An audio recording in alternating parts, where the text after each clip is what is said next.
அமெரிக்க dollar இது வெறும் காகித பணம் அல்ல, உலக பொருளாதாரத்தையே ஆட்டிப்படைக்கும் ஒரு மிகப்பெரிய அதிகார ஆயுதம். இப்போது இந்த ஆயுதத்தை எடுத்து ஈரான் மற்றும் அதற்கு உதவும் நாடுகளை நோக்கி நேரடியாக திருப்பியிருக்கிறார் அதிபர் டொனால்ட் ட்ரம்ப். ஈரானின் பொருளாதார உயிர் நாடையே துண்டிப்போம் என்று உறுதி பூண்டுள்ள அமெரிக்கா எக்கனாமிக் டி-டே என்ற பெயரில் மிக கடுமையான புதிய தடைகளை அறிவித்துள்ளது. அமெரிக்க நிதித்துறை செயலாளர் ஸ்காட் பெசன்ட் விடுத்துள்ள எச்சரிக்கை உலக நாடுகளை அதிர வைத்துள்ளது. குறிப்பாக ஈரானுடன் வர்த்தகம் அல்லது அந்நாட்டின் எண்ணெய் விற்பனைக்கு பணமாக மாற்ற உதவும் எந்த ஒரு நாடாக இருந்தாலும் அவர்கள் உடனடியாக அமெரிக்க டாலர் பரிவர்த்தனை அமைப்பில் இருந்து தூக்கி எறியப்படுவார்கள் என்பதே அந்த மிரட்டல்.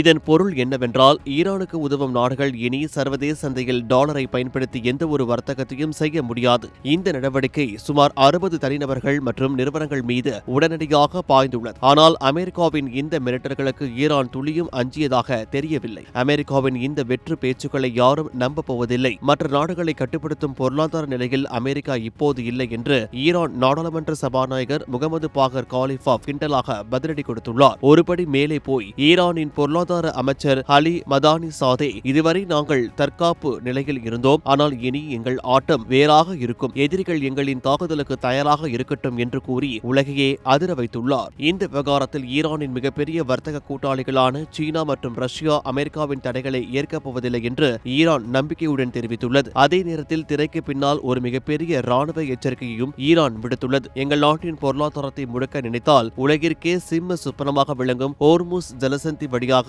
ஒரு சொட்டு எண்ணெய் கூட ஏற்றுமதி செய்ய விடமாட்டோம் என்று ஈரானின் புரட்சிகர பாதுகாப்பு படை எச்சரித்துள்ளது. உலக அளவில் கச்சா எண்ணெய் விநியோகிக்கப்படும் மிக முக்கியமான இந்த கடல்வழி பாதை முடக்கப்பட்டால் பெட்ரோல் டீசல் விலை விண்ணை தொடும் என்பதில் சந்தேகமில்லை. அமெரிக்க மற்றும் இஸ்ரேல் படைகள் ஈரான் மீதான தாக்குதல் நடத்தி 6 மாதங்கள் கடந்தும் அந்த போர் இன்னும் ஓயவில்லை. ஈரானின் ஏவுகணை மற்றும் ட்ரோன் படைகள் இன்னும் வலுவாகவே இருப்பதை அவர்கள் இந்த எச்சரிக்கைகள் உறுதிப்படுத்துகின்றன. அமெரிக்காவின் டாலர் வேண்டுமா அல்லது ஈரானின் நட்பு வேண்டுமா என்ற நெருக்கடி இப்போது இந்தியா உள்ளிட்ட பல நாடுகளுக்கு ஒரு மிகப்பெரிய ராஜதந்திர சவாலாகவே மாறியுள்ளது. ட்ரம்பின் இந்த அதிரடி தடைகள் ஈரானை பணிய வைக்குமா அல்லது ஒரு மிகப்பெரிய உலக பொருளாதார போர் மூல காரணமாக அமையுமா என்பதை பொறுத்திருந்துதான் பார்க்க வேண்டும்.